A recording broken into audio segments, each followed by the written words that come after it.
Music. How did you start making music?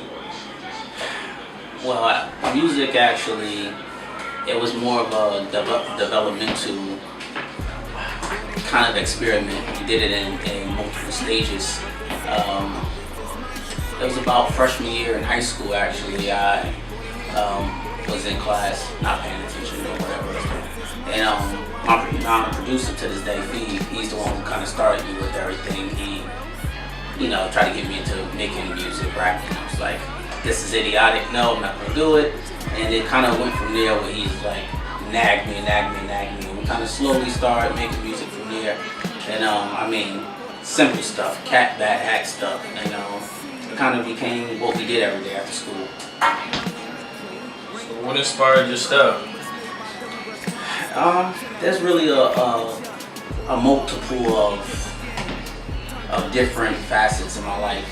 People I met, books I've read that really tells who I am. I have a keen fashion sense, I would like to think.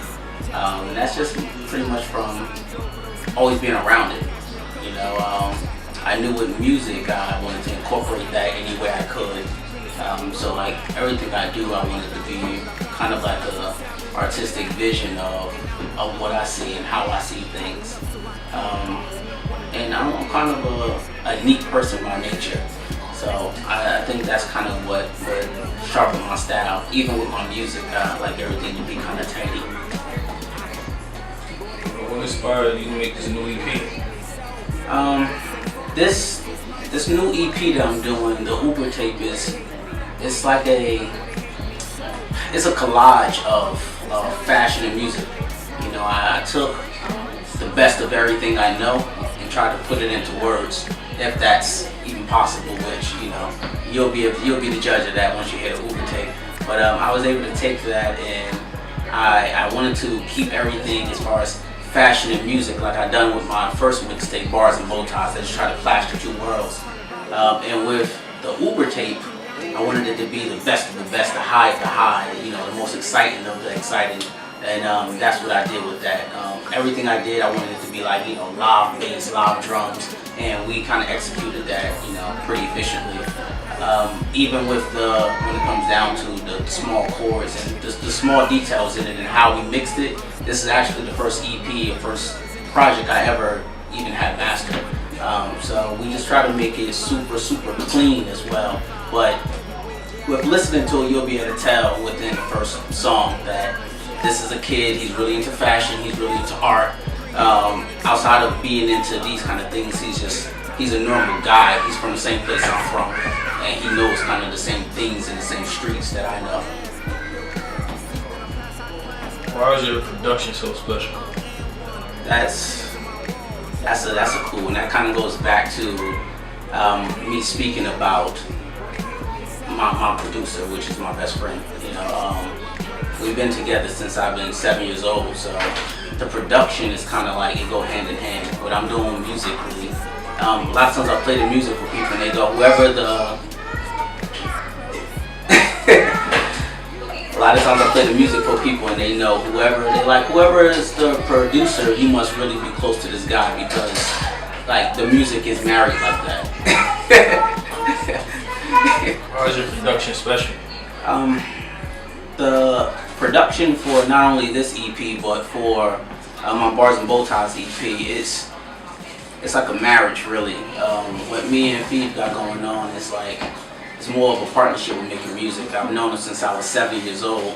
Anytime I play the music, everyone's like, whoever's producer, you guys must know each other, you guys must be best friends, and it's like we actually are. And they're like, I can tell. I never knew that people could tell this, until I played the music for different outlets. But I think it's just because we both went on like this musical experiment, and we was like, all right, you're rapping, I'm gonna make beats. And while he was learning how to make beats, I was learning how to rap. So we kind of we grew together, and I would rap off of those beats my entire life, since I started, 12 years old, 12, 13 years old. So now me being, old, we kind of just got that history. And I could finish a song within 30 minutes of him going into the beat, because I kind of know where he's going, vice versa. You know, a lot of times in the studio he drops some crazy, you know, it's a lot of back and forth because he's just as passionate about it as I am. What's more important, fashion or music? That's kind of like a debate we've been having for a minute. What's more important, fashion or music? When I'm asked that, you know, me and Phoebe is going back and forth because he's obviously a music head and like I've been into fashion. So I think I would have to say music is more important to the world. I hope he doesn't see this interview, but I would have to say that music is more important to the world because it allows you to feel it in a way that fashion can't do that. You know? Fashion seems to be more important to me though in my personal life. Even when I think about music and I make songs, the first thing I'm thinking about is, well, what will I be wearing in the video? How am I going to show this to the world? And like, fashion plays a major part in that. But to the world, I would have to say music. I know you have a stage name. I actually ran through quite a few stage names. If you look up any footage of me, you would see like I had like the wild Rasta dreads, and I was like making this crazy music. You know, I was going by like, my name is Ahmad, but I was going by like, you know, young Mo, and like I thought like this. I had put a young in it. After I left the young phase, I graduated to just being like Apollo. Even my Bars and Bow Ties mixtape is under Apollo. I actually met Steve-O. He was working at Def Jam, and he was like, you know, when I met you, I was coming to meet you. I thought I was meeting this Apollo. I thought you was gonna be 10 feet tall. You know, it's like, dude, like you're super cool, you're clean, like. You know, there's a million Apollos, there's no other Ahmad McClain, you should just go with that, and we actually just been rocking with that ever since. It's who I am, you know, I'm Ahmad McClain. That's it, that's the last question.